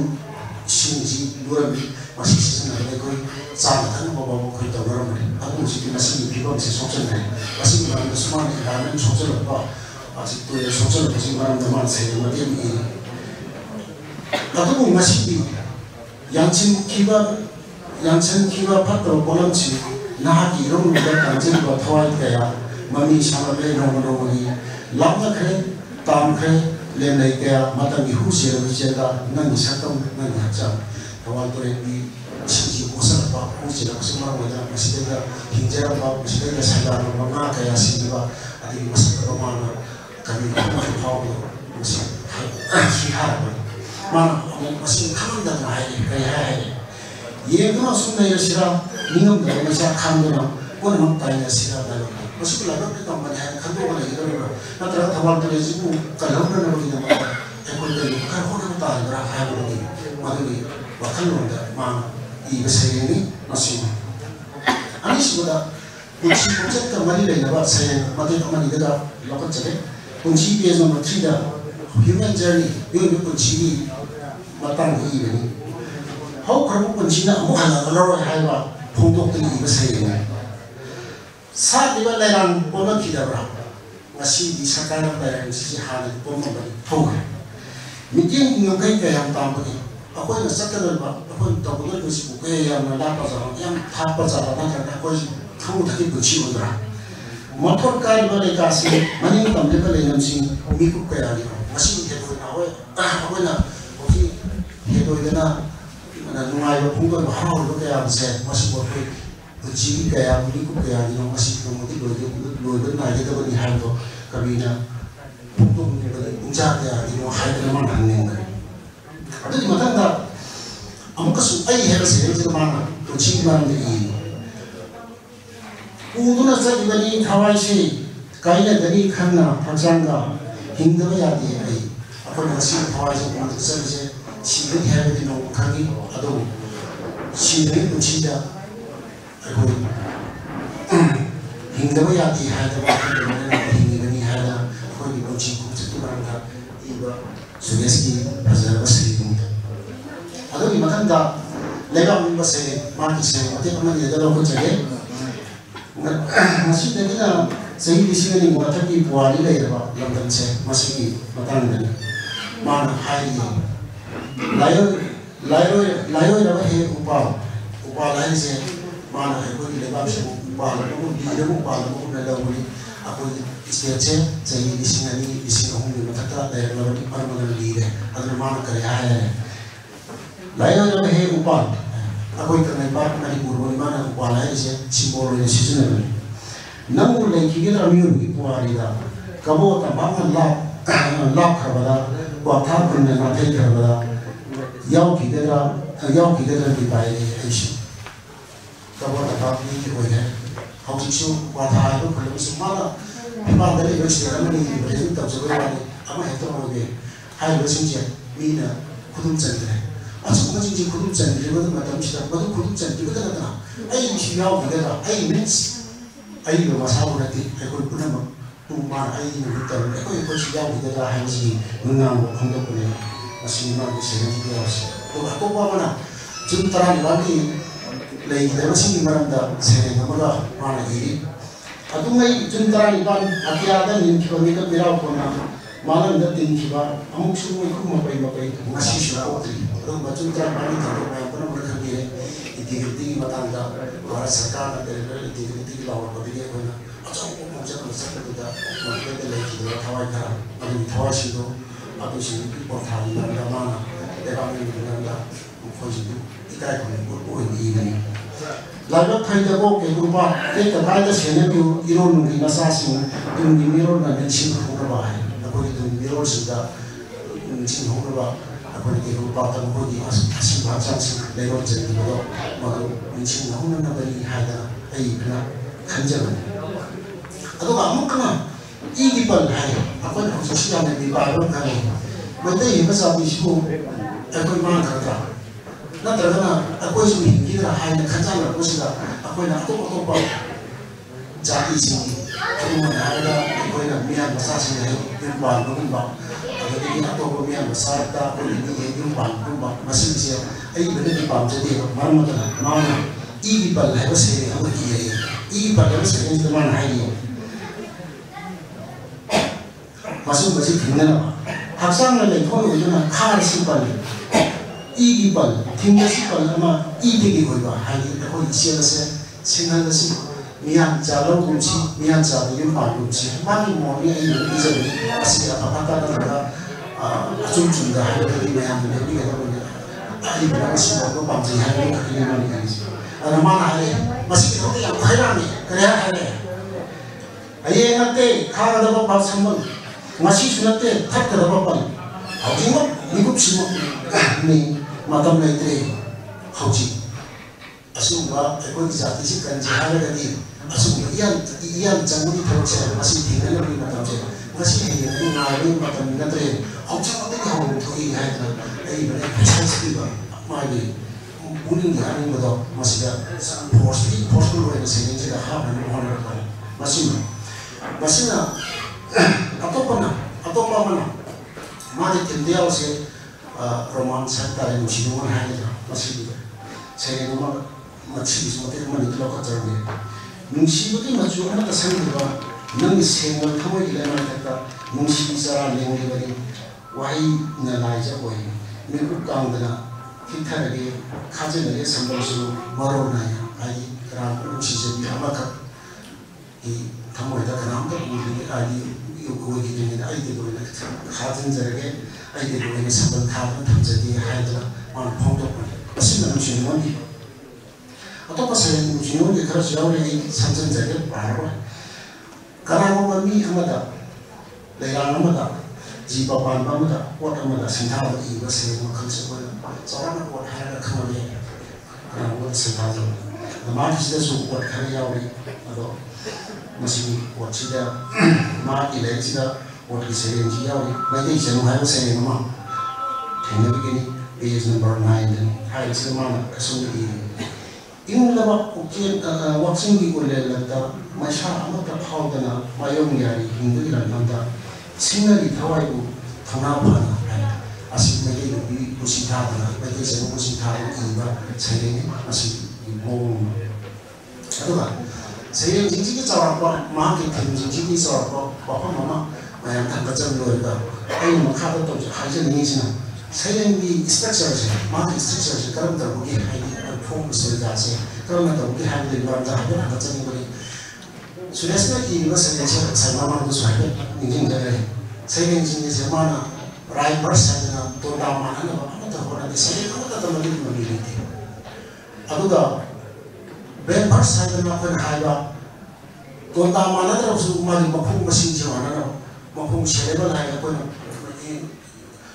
ꯏꯪꯂꯤꯁꯇꯒꯤ ꯂꯧꯖꯔꯦꯀꯣ ꯑꯩꯈꯣꯏꯒꯤ ꯑꯌꯥꯝꯕ ꯇꯥꯝꯁꯤꯡꯁꯦ ꯏꯪꯂꯤꯁꯇ ꯍꯥꯏꯔꯤꯕꯁꯨ ꯃꯌꯥꯝꯅ ꯉꯥꯡꯕꯤꯒꯅꯤ ꯑꯩꯈꯣꯏꯒꯤ ꯚꯤꯗꯤꯑꯣꯁꯦ ꯃꯌꯥꯝꯒꯤ ꯏꯅꯥ ꯀꯩꯔꯥꯛ ꯌꯥꯝ ꯈꯨꯜꯂꯕꯅꯤ ꯑꯗꯨꯅꯤ ꯍꯥꯏꯗꯅ ꯍꯥꯏꯔꯕꯁꯨ ꯑꯩꯈꯣꯏꯒꯤ ꯇꯧꯒꯗꯕ ꯃꯌꯥꯝ ꯂꯩ ꯑꯩꯈꯣꯏꯒꯤꯁꯤ ꯂꯩꯇꯕ ꯃꯌꯥꯝ ꯂꯩ ꯈꯨꯗꯝ ꯑꯣꯏꯅ ꯍꯥꯏꯔꯒ ꯑꯁꯥꯡꯕ ꯄꯥꯗꯝ ꯑꯣꯟꯅꯅꯕꯒꯤ ꯑꯩꯈꯣꯏꯗ ꯋꯥꯍꯩ ꯑꯃꯇ ꯂꯩꯇꯦ ꯑꯗꯨꯗꯒꯤ ꯑꯔꯨꯝꯕ ꯑꯣꯟꯅꯅꯕꯒꯤ ꯃꯑꯣꯡ ꯑꯃꯇ ꯂꯩꯇꯦ ꯈꯨꯗꯝ ꯑꯣꯏꯅ ꯍꯥꯏꯔꯒ ꯑꯩꯈꯣꯏꯗ ꯁꯪꯕꯥꯏ ꯍꯥꯏꯔꯦ ꯁꯪꯕꯥꯏꯁꯤꯕꯨ ꯀꯌꯥ ꯌꯥꯝ ꯆꯥꯎꯖꯥꯠꯅꯣ ꯍꯥꯏꯕ ꯑꯀꯛꯅꯕ ꯄꯥꯗꯝ ꯑꯃꯇ ꯂꯩꯇꯦ ꯑꯩꯈꯣꯏꯗ ꯑꯣꯟꯅꯅꯕ ꯂꯩ ꯀꯥꯞ ꯑꯃ ꯍꯥꯏ ꯀꯥꯞꯁꯤ ꯀꯌꯥꯝ ꯁꯥꯡꯖꯥꯠꯅꯣ ꯃꯁꯤꯡ ꯑꯣꯟꯅꯅꯕ ꯑꯩꯈꯣꯏꯒꯤ ꯄꯥꯗꯝ ꯑꯃꯇ ꯂꯩꯇꯦ ꯑꯗꯨ ꯃꯤꯒꯤꯗꯤ ꯈꯨꯠ ꯍꯥꯏꯕꯁꯦ ꯈꯣꯡꯕꯥꯛꯀꯤ ꯑꯁꯥꯡꯕꯁꯨ ꯑꯣꯏꯌꯦꯕ ꯑꯗꯨꯒ ꯃꯁꯤꯕꯨ ꯑꯩꯈꯣꯏꯅ ꯏꯟꯆꯤ 12ꯅ ꯁꯥꯔꯦ ꯏꯟꯆꯤ 12ꯁꯤ ꯀꯌꯥꯝ ꯁꯥꯡꯗꯕꯅꯣ ꯁꯦꯟꯇꯤꯃꯤꯇꯔ ꯀꯌꯥ ꯁꯥꯡꯗꯕꯅꯣ ꯃꯤꯂꯤꯃꯤꯇꯔ ꯀꯌా ꯁꯥꯡꯗꯕꯅꯣ ꯑꯩꯈꯣꯏꯅ ꯅꯥꯀꯣꯡꯅ ꯇꯥꯕ ꯉꯝꯕꯒꯤ ꯁꯛꯇꯤꯁꯦ ꯑꯩꯈꯣꯏ ꯑꯣꯟꯅꯅꯕ ꯃꯩꯇꯩꯒꯤꯗꯤ ꯄꯥꯝꯕꯩ ꯂꯩꯖꯗꯦ ꯃꯤꯒꯤꯗꯤ ꯄꯨꯊꯣꯛꯏ ꯗꯦꯁꯤꯃꯦꯜ ꯍꯥꯏꯕ ꯅꯤꯄꯥꯗꯨ ꯄꯨꯊꯣꯛꯄꯗꯒꯤ ꯗꯦꯁꯤꯃꯦꯜ ꯍꯥꯏꯕꯗꯨꯒꯤ ꯈꯨꯖꯤꯟꯗ ꯑꯣꯜꯂꯤ ꯁꯨꯃꯥꯏꯅ ꯇꯧꯗꯅ ꯑꯩꯈꯣꯏꯒꯤ ꯂꯣꯟꯒꯤ ꯄꯥꯗꯝ ꯂꯩꯇꯕ ꯑꯁꯤꯅ ꯃꯔꯝ ꯑꯣꯏꯗꯅ ꯑꯩꯈꯣꯏꯅ ꯁꯩꯔꯦꯡ ꯀꯩꯅꯣꯕꯨ ꯂꯩꯅꯖꯕꯁꯤꯗ ꯃꯄꯨꯡ ꯑꯣꯏꯅ ꯏꯪꯂꯤꯁꯀꯤ ꯑꯗꯒꯤ ꯌꯨꯔꯣꯞꯂꯣꯝꯒꯤ ꯋꯥꯍꯩꯁꯤꯡ ꯍꯦꯛ ꯁꯤꯖꯤꯟꯅꯩ ꯑꯁꯤꯒꯤꯗꯃꯛꯇ ꯌꯥꯝꯅ ꯉꯥꯛꯄꯤꯅꯤ ꯑꯩꯈꯣꯏꯒꯤ ꯂꯣꯟꯁꯦ ꯁꯦꯝꯒꯗꯕ ꯌꯥꯝ ꯂꯩ ꯍꯥꯏꯅ ꯅꯤꯡꯁꯤꯡꯖꯩ ꯑꯗꯨꯅ ꯃꯥꯒꯤꯁꯦ ꯐ꯭ꯔꯤ ꯚꯔꯁꯇ ꯏꯔꯤ ꯐ꯭ꯔꯤ ꯚꯔꯁ ꯍꯥꯏꯕꯁꯤ ꯅꯤꯡꯈꯥ ꯇꯝꯅ ꯁꯩꯔꯦꯡ ꯑꯃꯗ ꯄꯔꯦꯡ ꯑꯃꯗ ꯋꯥꯍꯩ ꯃꯌꯥꯝ ꯌꯥꯎꯍꯟꯒꯦꯔꯥ ꯁꯩꯔꯦꯡ ꯑꯃꯗ ꯄꯔꯦꯡ ꯃꯌꯥꯝ ꯌꯥꯎꯍꯟꯒꯦꯔꯥ ꯅꯠꯇ꯭ꯔꯒ ꯏꯁꯇꯦꯟꯖꯥ ꯀꯌꯥꯅ ꯁꯥꯕ ꯏꯁꯇꯦꯟꯖꯥ ꯑꯃꯅ ꯄꯔꯦꯡ 3 ꯑꯣꯏꯍꯟꯒꯦꯔꯥ 2 ꯏꯍꯟꯒꯦꯔꯥ ꯑꯗꯨꯒꯤ ꯑꯃꯠꯇ ꯂꯩꯇꯦ ꯅꯤꯡꯈꯥ ꯇꯝꯅ ꯏꯕꯁꯤꯅꯤ ꯃꯔꯝ ꯑꯗꯨꯅ ꯃꯁꯤꯕꯨ ꯑꯩꯈꯣꯏꯅ ꯑꯩꯈꯣꯏꯒꯤ ꯂꯣꯟꯗ ꯐ꯭ꯔꯤ ꯚꯔꯁ ꯍꯥꯏꯔꯒ ꯈꯪꯅꯩ ꯃꯥꯒꯤ ꯁꯩꯔꯦꯡꯁꯦ ꯐ꯭ꯔꯤ ꯚꯔꯁ ꯏꯕꯅꯤ ꯑꯃꯔꯣꯝꯗ ꯁꯩꯔꯦꯡꯁꯤꯒꯤ ꯏꯕ ꯃꯇꯝꯗ ꯁꯕꯖꯦꯛꯇꯤꯕꯤꯇꯤ ꯑꯃꯁꯨꯡ ꯑꯣꯕꯖꯦꯛꯇꯤꯕꯤꯇꯤ ꯍꯥꯏꯕ ꯑꯃ ꯂꯩ ꯁꯕꯖꯦꯛꯇꯤꯕꯤꯇꯤ ꯍꯥꯏꯕꯁꯤꯅ ꯀꯔꯤꯅꯣ ꯍꯥꯏ ꯀꯥꯟꯗ ꯑꯩꯈꯣꯏꯅ ꯏꯔꯤꯕ ꯁꯩꯔꯦꯡꯁꯤꯗ ꯑꯩ ꯏꯁꯥꯁꯦ ꯁꯨꯝ ꯌꯦꯡꯕ ꯃꯇꯝꯗ ꯑꯩ ꯏꯁꯥꯁꯦ ꯏꯟꯚꯣꯜꯞ ꯇꯧꯁꯤꯜꯂꯕ ꯑꯩ ꯋꯥꯈꯜꯁꯦ ꯃꯗꯨꯒꯤ ꯃꯅꯨꯡꯗ ꯆꯪꯁꯤꯜꯂꯒ ꯑꯩ ꯏꯟꯚꯣꯜꯞ ꯇꯧꯔꯒ ꯏꯔꯗꯤ ꯃꯗꯨꯒꯤ ꯁꯕꯖꯦꯛꯇꯤꯕꯤꯇꯤ ꯇꯧꯏ ꯑꯗꯨꯒ ꯑꯩ ꯏꯁꯥꯁꯤꯅ ꯃꯄꯥꯟꯗ ꯂꯩꯔꯒ ꯃꯄꯥꯟꯒꯤ ꯄꯣꯠ ꯃꯌꯥꯝꯁꯤꯡꯁꯦ ꯁꯨꯝ ꯏꯔꯒ ꯃꯁꯤ ꯑꯩꯈꯣꯏꯅ ꯑꯩ ꯏꯁꯥꯗꯤ ꯌꯥꯎꯁꯟꯗꯕꯤꯗ ꯑꯎꯕꯁꯤꯡꯁꯤꯗꯪ ꯑꯩꯅ ꯁꯨꯝ ꯏꯕꯁꯦ ꯃꯁꯤꯕꯨ ꯑꯣꯕꯖꯦꯛꯇꯤꯕꯤꯇꯤ ꯀꯧꯏ ꯑꯗꯨ ꯃꯥꯒꯤ ꯁꯩꯔꯦꯡꯁꯤꯡꯁꯦ ꯑꯌꯥꯝꯕꯅ ꯃꯄꯥꯟꯒꯤ ꯃꯤꯠꯌꯦꯡꯗ ꯑꯣꯕꯖꯦꯛꯇꯤꯕꯤꯇꯤꯗ ꯏꯕꯅꯤ ꯁꯕꯖꯦꯛꯇꯤꯕꯤꯇꯤꯒꯤ ꯁꯩꯔꯦꯡ ꯑꯃꯅꯤꯗꯤ ꯌꯥꯎꯏ ꯑꯩ ꯍꯥꯏꯕ ꯁꯩꯔꯦꯡꯁꯦ ꯃꯁꯤꯗ ꯑꯩ ꯍꯧꯔꯨꯗꯦ ꯀꯅꯥꯗꯁꯨ ꯑꯩ ꯆꯠꯀꯅꯤ ꯇꯞꯅ ꯇꯞꯅ ꯍꯥꯏ ꯑꯩ ꯏꯁꯥ ꯃꯁꯤ ꯌꯥꯎꯁꯜꯂꯒ ꯁꯩꯔꯦꯡꯁꯤꯗ ꯚꯣꯠ ꯇꯧꯔꯒ ꯏꯕꯅꯤ Minam mayo serenji aramo era me ai wakan pono ai bata hore ai mar magi no chi kulo asmai to no chi moni se no ai ha se possible i se no na masu zo pa se ti to ai se ya badi ma ai ya se da i se ni ai ya se no me ya se na i pa jo ado to na ha na ma le se masu ti kramai to ya kana ma ni se ai ya se ni se akoina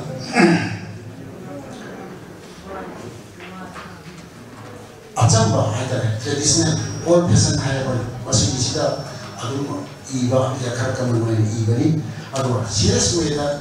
iba saya suka diawi adu yang koi itu serious old diawi adu apa nih saya kan pun haitare karya kata dari iba saya makan tau adu mah disita di yaw tahu na tahu semuanya mah saya di tuan saya adu diction di matang si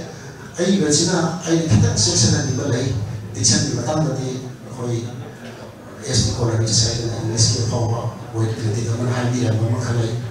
saya harus jadi best work in the best order hadi masa wahai itu kan ada ikuti sana memang bertemu wahai atau wahai ni cina work dia proper place sana itu hadi saya wahai sini tu malah sana memang bertemu wahai saya jadi kalau wahai itu memang kasut best work in the best order hadi adu ita ni aku saya iba macam dah saya cik aku tu ai wakil power iba nata matu marah mata wahai sih mana ni cara masih ujian cik lah masih di mana masih aku ni kok ni jangan tu masih ni aku ida diction hai wahai pasal kan bapa hari sini lensa ngomong pasal nata masih cik kau bingung tu makanya initially mana port masyarakat laku di harus maya port di masyarakat laku di harus dong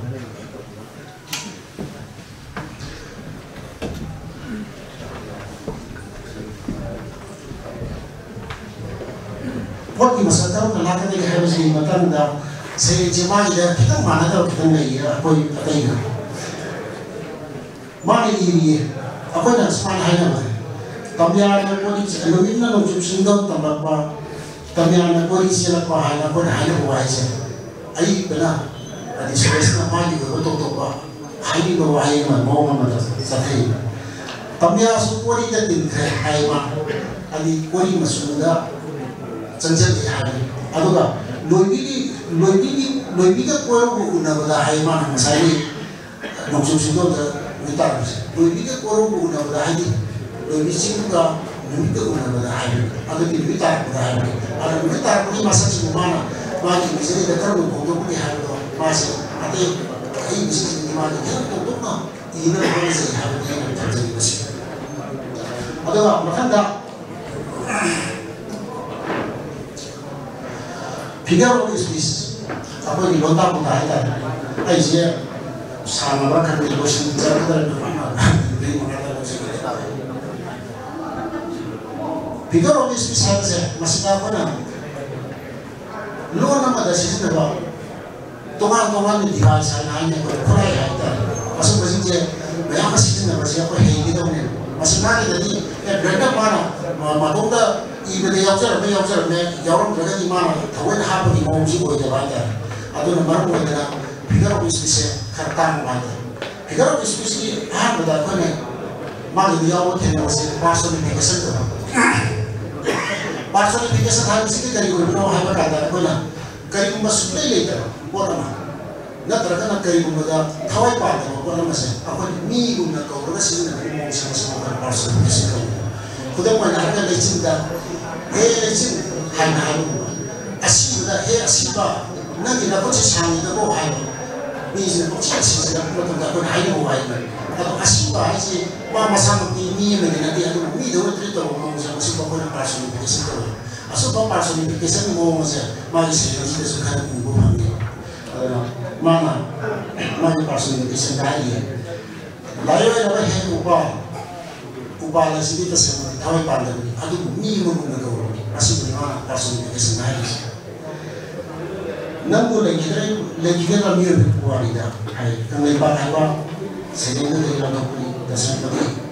hꯧji personality se kana kum thawai pan da ma mu mi we le lawra di personality se ka adu mai mami ka tam na mu ka uri di mu na ko ni apostrophe mu ko adu ma ji apostrophe si da sin ne matan da ko na praman badai da thaban mu phajai thaji mu phajai ka na masu ji ma si ni do ma is si ni je kara si ne ba ni ko mai na ra page number 13 ba dai mai ta hor ba pa men lum tap na ma sa mai ta ta na ai da mai ta ho pa men has pa men du ma pa men ya ta ko mu ya men mu mo du ku sa na ma praman to ni ma pu pha ta ba involve mu san ja mu ko na ai adi involve ma pu pha ta do san ja mu ka ma na ko ya to ni ka wa ni ma ni si ni je 마찬가지 그 스코어가 하이디 어떤 수준의 어디에 그래서 프로그램을 그렇게 했습니다. 아두가 아토버 디바이스는 어떤 패러디즘 하이디 패러디즘 하면서 때리면 하다가 뭔가 와이드니지 나타나니 다이는 담아가 아마 사오 와리고 사오지 무슨 뭐냐 패러디즘 하면서 아두가 마스터 뭔가 아니지 와이드니지 아무 엔디오에 하이디 걔가 와이드오에 뭐도 나쁘나 antithesis 그동안 하나 simbalda 거의 부분 내고 와야지 와야니 나 베레로 있다면 simbalda 거의 해본가 부분 내고 와야고 아니 시 베레레니 또 무슨 말이 아다디 동안 봐 아니는 컨트라스트 아니는 내는 무슨 antithesis 하는 아수가 말이 뭐 베레로 있는 시는 와야 많이 말해도 되니 그동안 하나 뭐로 수토게 말아서 다디 우바니 사는 담보니 해 컵바 해라면 봐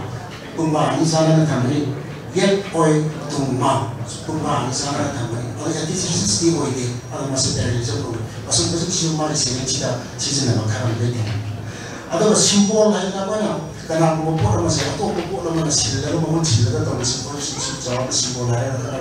masih nama ini kuda mau ada jika ninguan happy harusnya jika ninguan happy nama untuk sekarang mau ada COVID-19 ini mau sempat ada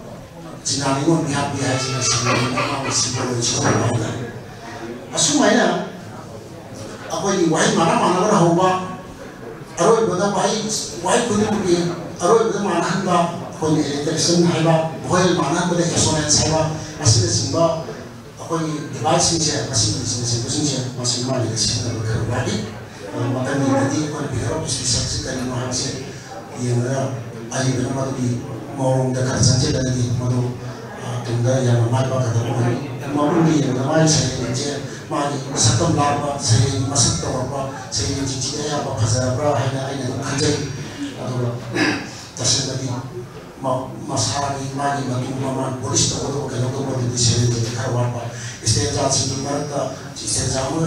di mereka lagi ada link sih mari jadi teman-teman waktu untuk istilah semua dimasak 가장 동안 담가져 말씀하신 거 그들 나라에 좀 도전하는 거예요.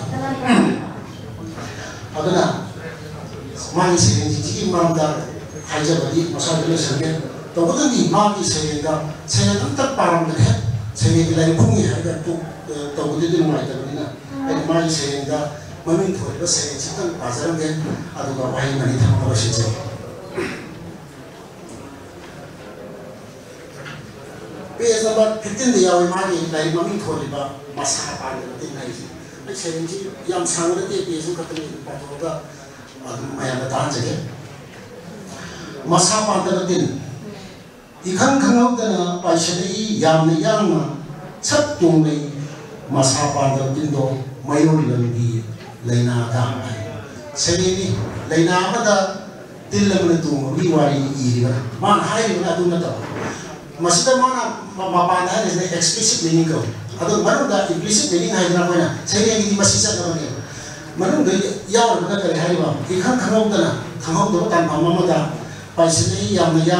satu lagi masalah pada tindo mayor bilang di lain ada sih. Aku di hal mayor cita mapa di biang jasina. Aku di kangau dah tanpa mama dah. Pasal ada mapa masih tak dari hari. Bising aku yang maju di bawah sudah apa ini sih yang sudah bersih di mana ini sih macam dah itu begini kayu pemumang tahu tentu na thacil nanti lawan lang tahu begini hau kuibu hihu nikam na Thuri dong masih maya kar balanga sudah minare hari ini je aku ada tahap sini dari mau di mau yang toy aku di dalam tu je mau sudah pasang deh aku mau yang sabu aku di nang kayak dong aku jadi mau di sini dari aku je hawa aku di parawan kui dong kan kui sih yang jasa lebih terhubung di hari nanti lagi tu ni ayo ini sih jadi sih masih tapi sih lah mana ini masih di hotel orang mau yang terima yang je masih di mana yang je hai ba yang jasnya balang gue hai ini mana mayor juga pindah apa bela saya nak kami baru pun dari yang sana itu sih masuk saja lagi mau usaha kita aham baik kata dalam badai kawan distrik Sadia Tenobal distrik section yang jas objektif musuh sudah lagi apa ini India ini yang jas sudah datang ramah ramai dari sejarah yang masalah masih satu hai ini mana saya kira kutak dari muteri malah ini lagi karena kemau si tinci pakai si tinci leha usah tarik mana biasa masih lebar juga saya kita mana biasa sama kerap ni aduh kali no apa kata asyik ubah saya kira kutak aku main kami I think 19 lagi na I think 26 for the talk about Nindo Mars di Madamda saya dari kontak bahaya ngasih immediately thazar roy tu ba asyik pati masamu yang bagi tengok nak kita pada sakon thorku kita na masamu numpak haya laga hapu i haiba aduh lepak skupak yai pamain dokter ni memang paling orang semua dari rumah mana aku sudah dilihat itu tiba dewasa semuanya asal masih dari kuda kudo kau itu aku tak pergi harus translate atau nak mana ini sahih dari kuda ini mungkin mana milai lagi kau harus tinci karena benar pergi dan masalah pada timur ini lagi no masa kendoksi hapo kisi tinci atau hayo tinci hapo kisi atau harus sudah utara tanah aku harus sudah semua tin masa ko ba masa pa da tin masa ko ba niyo sin sa ko ile mai da ta ta ba masi ta do si pa do si ta do si ha sa ma ni beses masi ni ma di masi ni to ni masa ni si ma suma sai ma kan sa ko na sai ba ma tan da ta sin ta ma ni pes be lu da le wa ko ka tan khai ra adu ni pes be lu da le wa ji ko ma du na adu wa du che ma le ta mo se ko ma si ni mari mana ada masalah dah sering makan je masih nak apa dah kali yang bawa ni hai saya di ibu sudah apa nak implicit beri ni manu dia papa anda pes beri rumah manu dia mari implicit beri rumah masuk di lain masuk lagi apa nak ngamna orang dari yang berpakaian haji ini masih terjadi besar sudah masih aham dia beri hanya kerana besitu terjadi kasi chini tamjalo ni doa na yakono akan yang mau diusia di ay nahaja besar masih boleh jadi orang jadi ay sudah sih mana ba atau pemini kan ini saya mau kerja saya masih sudah boleh hanya kena apa ay yang saya tahu saya itu mami isau ko seman ay lada boleh awal tahu isau susu tak nak jadi mai kai mari sudah di pal Hanggang ini binary mahi kau tahu ni nam harapan soal orang bahasa bapa ni Brahma Foundation ada lagi Nungsu Foundation aku sih bapa ni ikut aku sih ni jadi lagi masih tadi aku di dalam masa masih pun kira apa yang ada kau tahu dori nak mas hari nak apa baru dori nak apa tahu kan ni tahu bagi bohong kemarin jadi mana sebenarnya akan minta uji sebenarnya bahasa saya ini bahasa ini kerja begitu. Tahu bagi tahu kan ni tahu bagi mau kemarin ya habis kali macam mereka itu mana tahu sih mereka itu tahu kan ni siapa kan ni caca ali di heko ali muslim lagi bapa mereka di sini semua muslim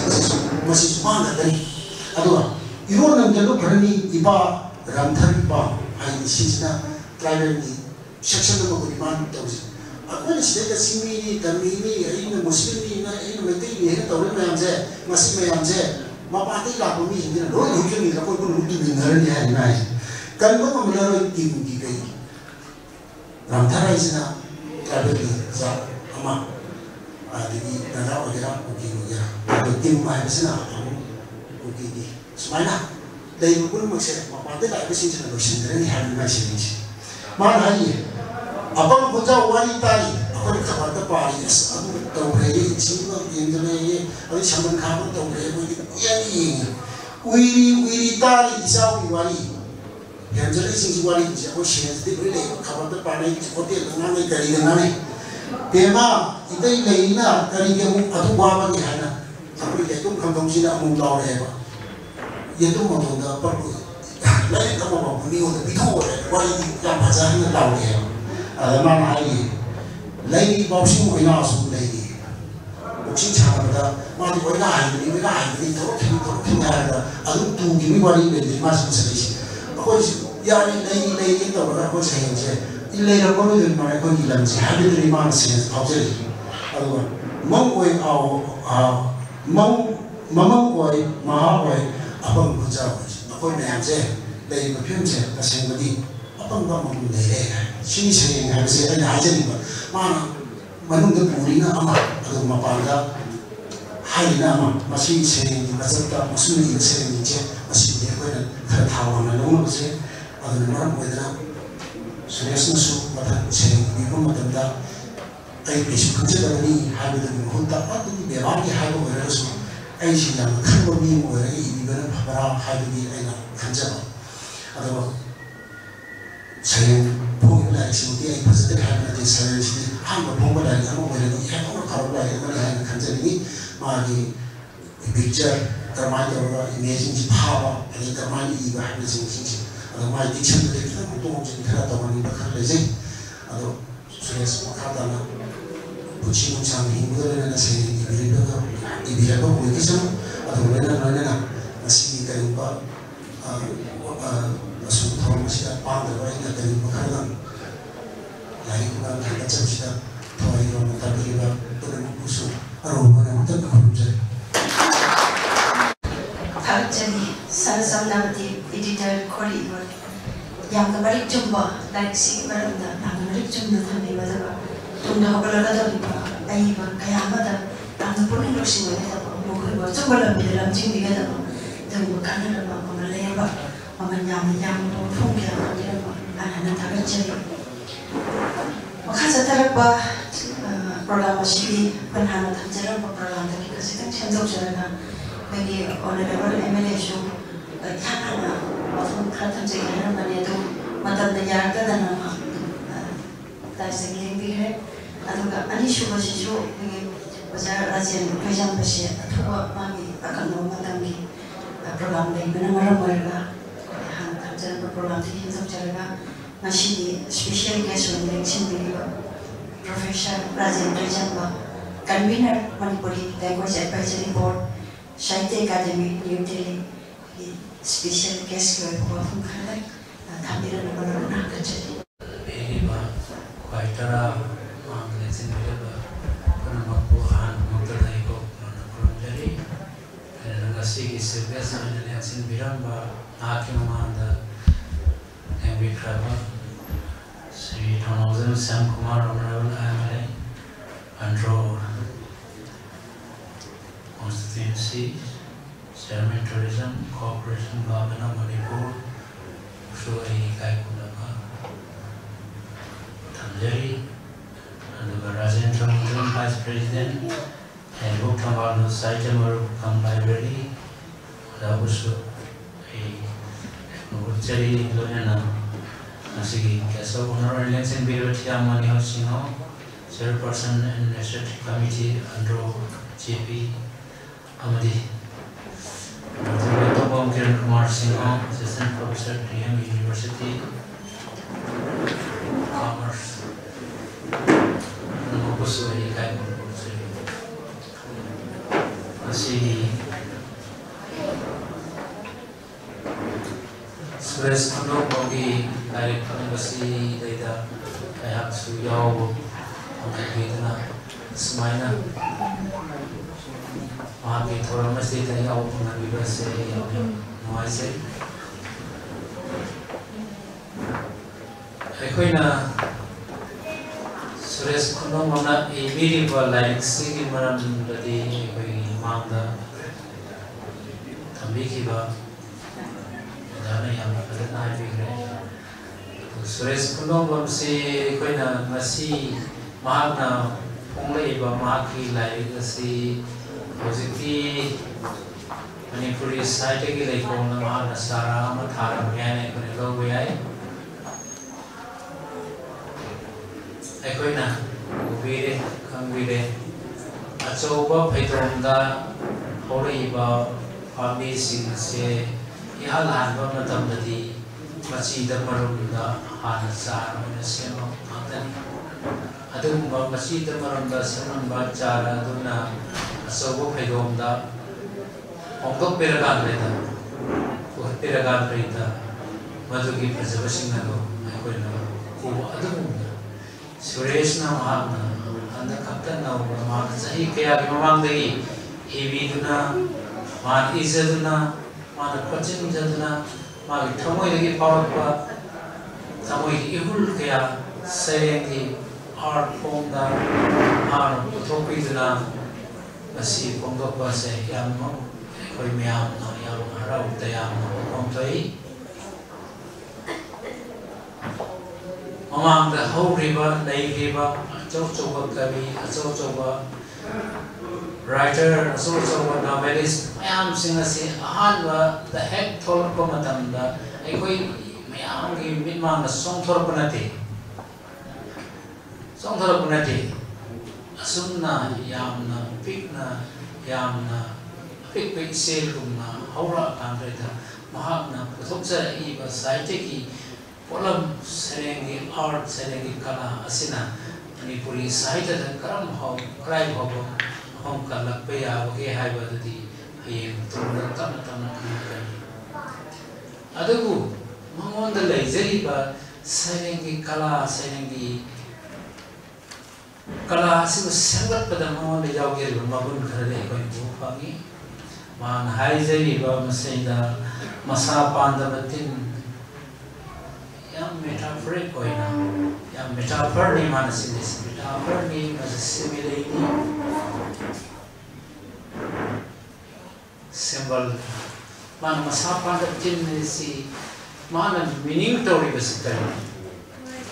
manganda mana meaning tong ni mana hai ni ko ni base yang na metaphoric koi na mana hai na ko dari masapa da tin na sikari adu di Asingum masidi magi sering simsari yauri ba magi imagery man seasonary ba styles technique writing technique asingum mayam singasi masini magi maranai ko ijar kawdaku art ICD kala ICD art ICD magi ko biar kala ICD Mana izara basu, mana Suresh na izara basu, mado mana simple iba serengi kala adu daya universal truth na yabada. Miyo iba universal truth, miyo iba samaj kita makta, miyo iba kita makta kari gundo kara, miyo iba kunama.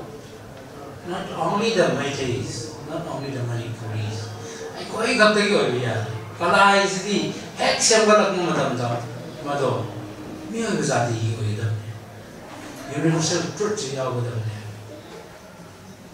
ai thadi ko biya Suresh ka begi ko biya Manipur ka begi ko biya mado matam khuding makta mioi bajati se asidam to hoye damne madugi magundo madugi quality do madugi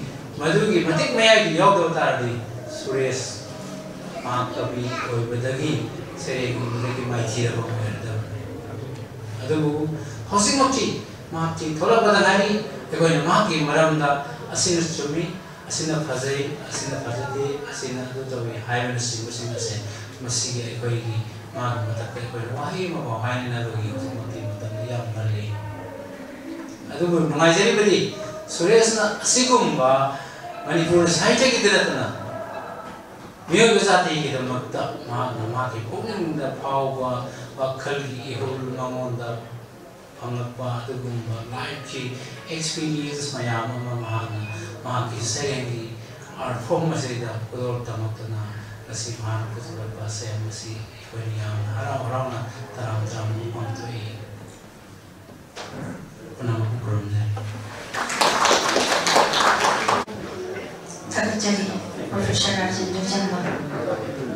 masih spesial guest juga abang kamiram matanda Chiam Manihal Singha Chairperson Administrative Committee Amta GB kami biasa menerima luar tampilan berkerja. Ibu tambang saya itu kam library na Sindhi ba Suresh kuno mande iba masa ba tapatin like pumugi thor masida ngaki mamanga dinsin diramba siggeso ina inoina gatsarada Thonongjom Shankumar Honorable MLA Andro SC Chairman Tourism Corporation Ronelo Manipur Kong Naikai Khunnaza Obseri President Oina Nekhat Piriba Rajendra Matum Vice President Jaipur Thamanu Saitama Kam Library Kai Khunna Obseri Special Guest King Hakim Manga Zarwa Hok Kayama Thambiramba Maza Professor Rajendra Jamba Convener Manipur Language Advisory Board Sahitya Academy Delhi Kai Khunna Obseri Dr. Loikamo Kiran Kumar Assistant Professor Delhi University Commerce Amadi Sanasam Navadip Editor Kuyiro Kai Khunna Obseri Oina Mangdaling Sindiriba Sijaraba Sahitya Gimaranda Kham Khairaba Zabu Amadi Suresh Kundong Bambi Manu Oina na media gi Dimapur Kai Khunna Obseri Yamna Numai Kagi Jaipur Maiki gi Oina Thaman Nu Sahitya Maruk Kam Library Association Asina Sukimatik Sahitya Gimaranda Maiki Yama Gakti Madam Lakpiri Oina na Sahi Kudi Kagi Masin Tukhalakni Ba Kagi Nauna Sahitya Gimaranda Apam Kangada Tungan ba kaya ama koi tutupir ba skimatik mengaji aina asai sanasam ozana budi editor koi irol iruna tungan ba Suresh na iba saying amadi nainaba da aina pangjabada Now Suresh si skimatik koi manabukan ba amadi Lebaki integrity amadi lebaki daba kathokharba mayam dugi nainaba pamba amadi lebak sijaba dugumba isakmani haina khanjai maramaduna Now Suresh kumba kaya thotuna nopok maikai Jaipur Thamban Sahitya Kam Library Soba Mafam Kanba Amadi Manipurda Laiba Sahitya Lamyan Singhi Matang Inaba Ngamba Miyoi Kaya Ama Puthok Piraknaba Haiduna Soi Thamjari Amadi Loisalakpada Now Sureshna Like Si Puthok Ngamba Honabada Awaba Kaya Ama Mayung Nakhiba Amadi Ahing Tumtaduna Like Sigi Kung Ngamba Honabada Thinakiba Atu Kitang Matik Pangdamo Ina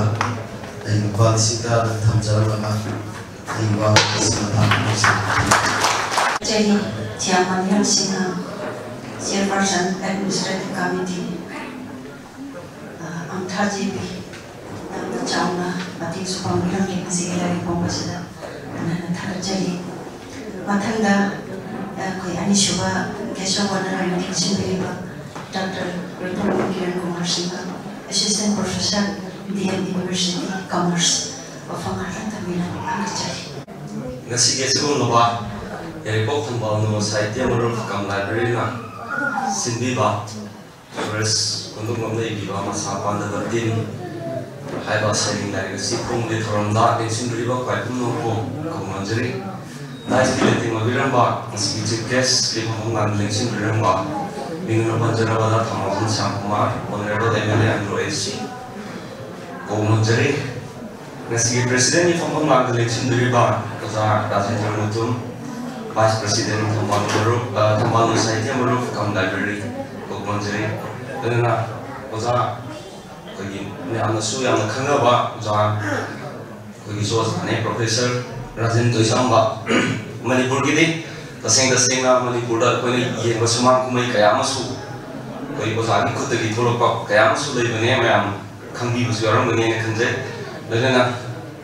Ayamba Tiamani Hau Chairperson Management Committee Antha Dibu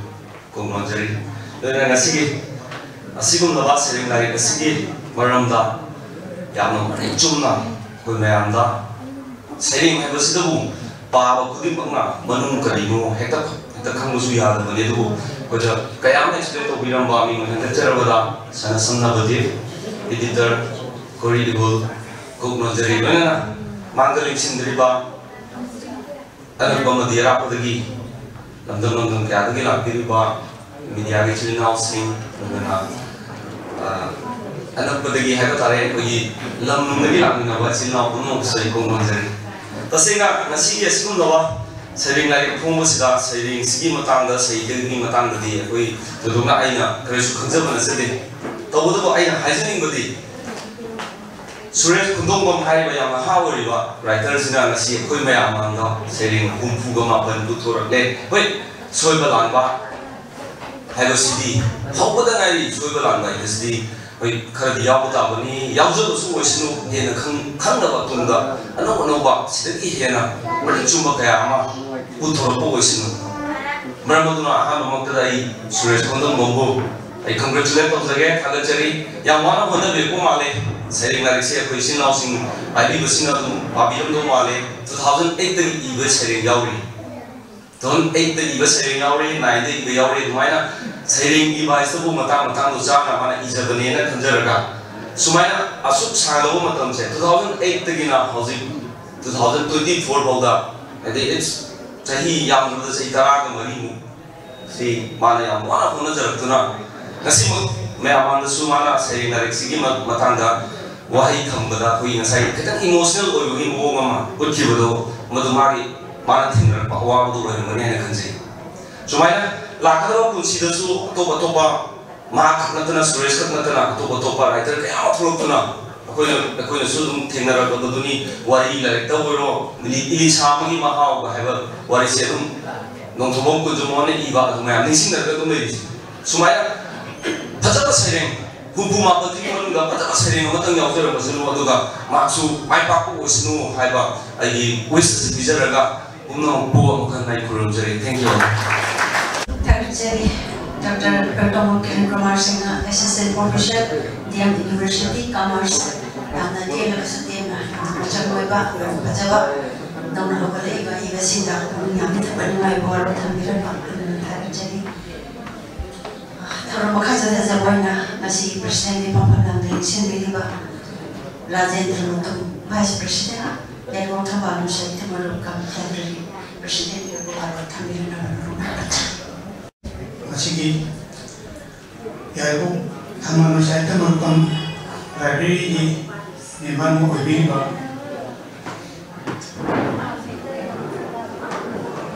Sudah sekolah mungkin lagi masa anda tin Like as you home with them, Yimiriba, Namdam Tana, Arapa Anapa, Adua,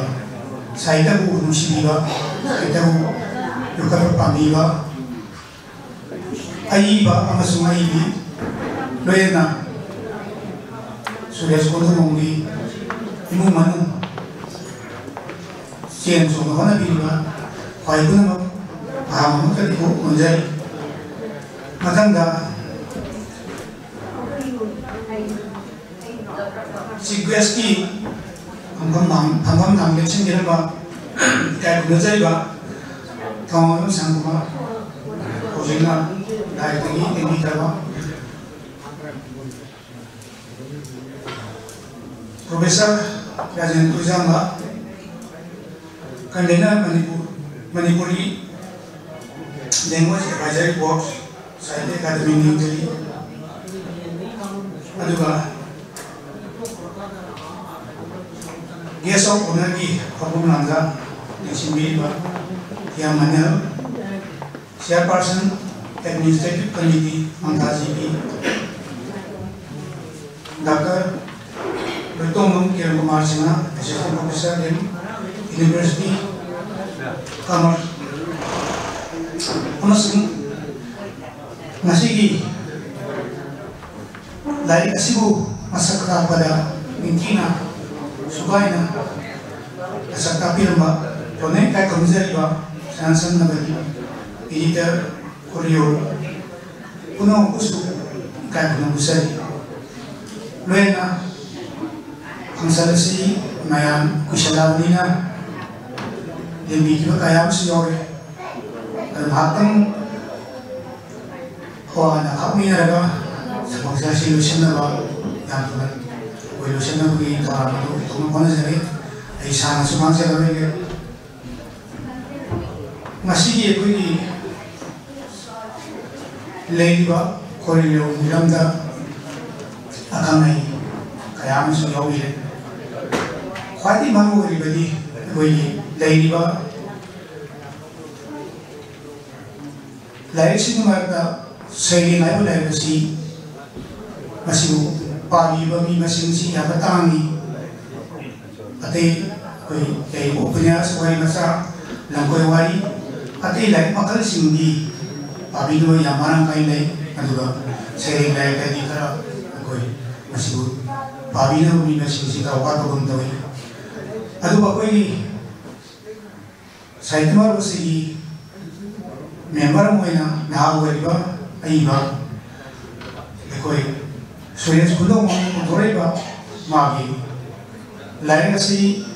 masak naiba kajaba lain mo ay masuk ngayon na I masuk wisdom jadi lain na ekoi aiba masuk ngayon di kaya na sungsung na ba kung sang kaya masuk wali yang ilaw si ekoi maroy na saita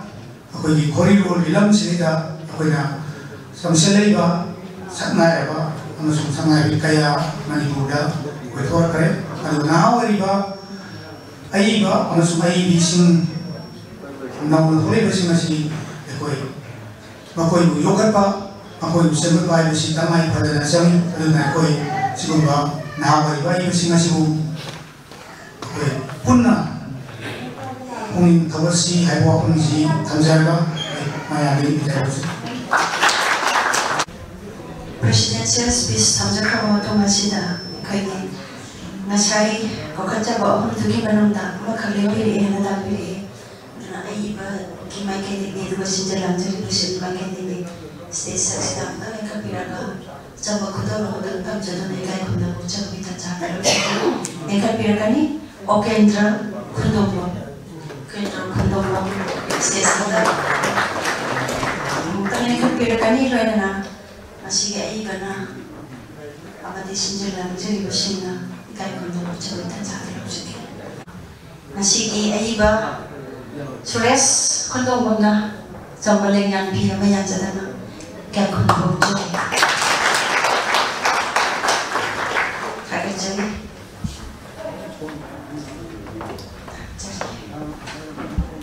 Rena masih dari pungi korang bersila pegawai na